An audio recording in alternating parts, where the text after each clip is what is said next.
So now, it gives me very great pleasure to invite Hildegarde Naughton TD, Minister of State with responsibility for disability, to address us. Minister Naughton previously served as Minister of State at the Department of the Taoiseach as Government Chief Whip and the Department of Education with special responsibility for special education and inclusion. She has also served as Minister of State in the Departments of Transport, Health and Justice in the last government, and we very much want to thank her for taking time out of her busy schedule today to address us. So I will now hand over to her. Hi, sorry. Thank you for coming up. Thank you very much.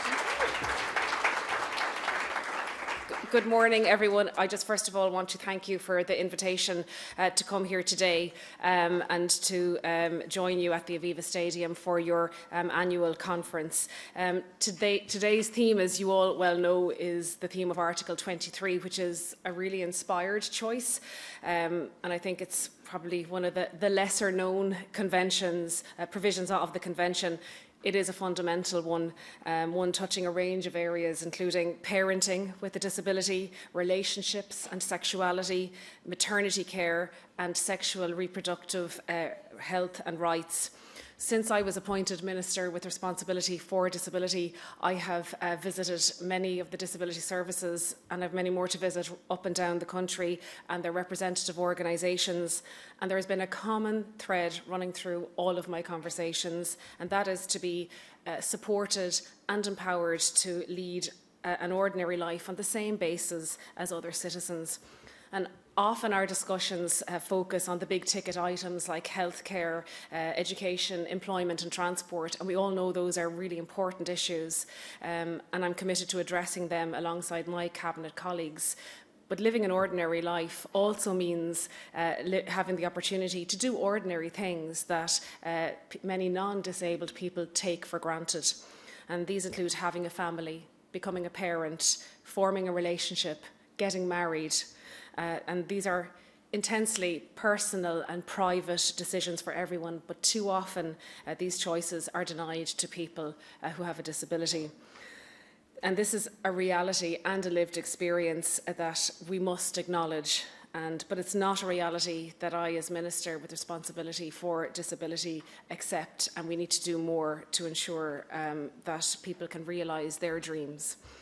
It's my firm belief that people with disabilities should be free to make their own decisions and choices about their own lives, including their personal lives. And that's why the National Human Rights Strategy for Disabled People is so important. The strategy clearly recognises the importance of disabled people having the right of self-determination and to make their own decisions and choices about their own lives. Its publication represents a real significant step change forward in the realisation of that, and it places a really strong focus on collaboration, and the delivery will be underpinned by action plans. So every Cabinet colleague will have to produce action plans. Now they'll be producing them over the next few weeks. This afternoon, you know, there's a unit within the Department of the Taoiseach, so we have a Cabinet committee this afternoon on disability, and we'll be looking at those action plans, and I know we'll be sharing them as well with disability representative organisations to make sure we're getting this right. The only way we're going to be able to deliver on this strategy is through working with our disabled groups to make sure that we are reaching those targets, and if we're not getting things right, that we can change and adapt and be flexible. We promise that step change in the delivery of disability services and supports in Ireland, and I think the strategy and its built-in enforcement mechanisms is the blueprint in how we're going to get there. So it's backed by funding, and I was very pleased that last week to be able to secure €3.8 billion in this budget. That's for specialist disability services, and that's a 20% increase, which will help deliver on this strategy's ambition. But I absolutely recognise that it's only by matching our words and our promises with action that we can earn the trust of disabled people right across this country. And that's why this strategy is just the beginning of the journey. It is not our final destination. And separately, we're now over a year into the implementation of our Autism Innovation Strategy, and I'm delighted to report that the vast majority of actions are either on schedule or have already been completed. And in addition to effective policies, we also have to ensure that our laws adhere to the UN CRPD. So we have made important strides in recent years in ensuring that our legislation meets the requirements of Article 23 of the Convention. We've commenced the Assisted Decision-Making Capacity Act, introducing a statutory presumption that all adults have capacity to make decisions about their lives unless proven otherwise. We've repealed legislation which made it a criminal offence for a person with an intellectual disability to have a sexual relationship. We've removed laws which prohibited people in wardship from marrying and indeed are ending the wardship system. However, while legal and policy reforms are necessary and welcome, it's equally important that they're accompanied by meaningful cultural and attitudinal changes. And I think that's where the engagement with our disability groups across the country, the tie-in to this disability strategy to make sure that we are delivering on the targets, we are getting this right, and we are, I suppose, working on that culture and attitudinal change that is required right across society. And I think today's conference is really timely for us to take stock of the progress we've made to date and also to identify the remaining challenges and how we're going to chart that path forward together. And I want to be clear, we must not shy away from these conversations. We all have an innate need to connect with others and to have relationships, and disabled people are no different. And when we challenge ourselves to step outside our comfort zones, we find new ways of thinking, and we find new perspectives, and we find new solutions to that.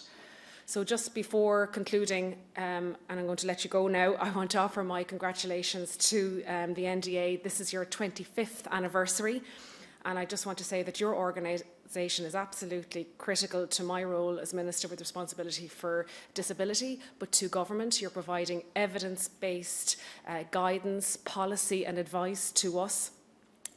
Over the last 25 years, we've witnessed profound changes and advancements within Irish society concerning the rights of disabled people. And the NDA are a trusted source of research, of policy advice and practical guidance for many of these positive developments. And I just want to sincerely thank you all for your work. Thank you for being here today. And I recognise many faces in the room, and I look forward to continuing to engaging with you over the weeks and months ahead. Gurramina Mahagi. Thank you.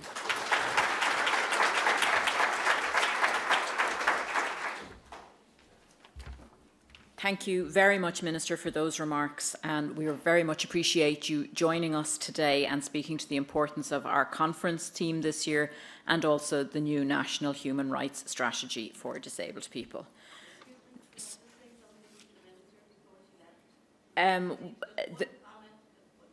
I think the Minister is already on her way out, so yeah. I am a well-abled person.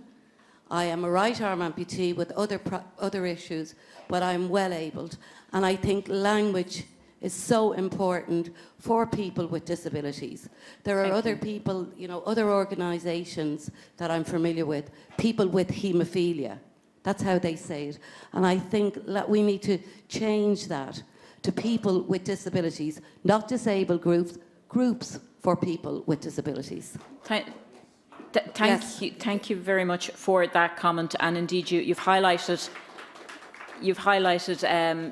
the issues around language and terminology, and we acknowledge that it's very difficult to find a term that everybody is happy with, and so we do work on trying to use the terms disabled people and people with disabilities interchangeably in the work we've done. But if you would like to see more about our work in this space, there's a paper on our website about language and terminology, and I suppose highlighting the different views that are out there, and indeed that some people don't wish to refer to themselves as disabled in any way or don't consider themselves as disabled. So yes, you've highlighted a very challenging issue. Thank you.